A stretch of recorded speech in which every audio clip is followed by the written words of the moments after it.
যুদ্ধ বন্ধ চান বাইডেন, দিলেন ৩ স্তরের পরিকল্পনা প্রস্তাব।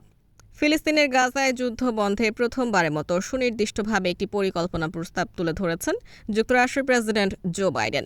৩ পর্যায়ে যুদ্ধবিরতি বাস্তবায়নের এই প্রস্তাবে ইসরায়েল সম্মত হয়েছে বলে জানিয়েছেন তিনি। নতুন এই প্রস্তাব মেনে নিতে হামাসের প্রতি আহ্বান জানিয়ে জো বাইডেন বলেছেন, এই যুদ্ধ শেষ হওয়ার সময় এসেছে। স্থানীয় সময় গতকাল শুক্রবার হোয়াইট হাউসের সাংবাদিকদের সামনে এক ভাষণে নতুন এই প্রস্তাব তুলে ধরেন জো বাইডেন।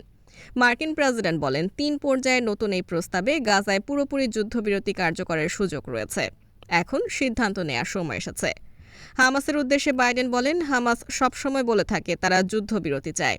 এখন হামাসের সামনে প্রমাণ করার সুযোগ এসেছে যে তারা আসলে এটা চায় কিনা।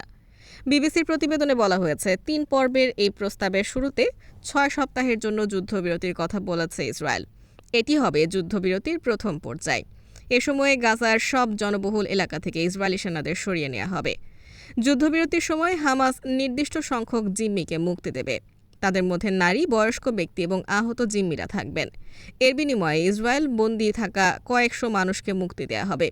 এছাড়া হামাসের হাতে জিম্মি অবস্থায় মারা যাওয়া ব্যক্তিদের মরদেহ পরিবারের কাছে বুঝিয়ে দিতে হবে। গাজার সব এলাকায় বেসামরিক ফিলিস্তিনিদের তাদের বাড়িঘরে ফিরতে সুযোগ দেওয়া হবে।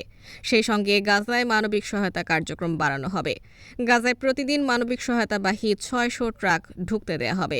আন্তর্জাতিক সম্প্রদায় গাজাবাসীর জন্য হাজারো সাময়িক আবাসনের ব্যবস্থা করবে। ৬ সপ্তাহের যুদ্ধবিরতি চলাকালে যুক্তরাষ্ট্র ও কাতারের মধ্যস্থতায় শান্তি আলোচনা চলমান থাকবে।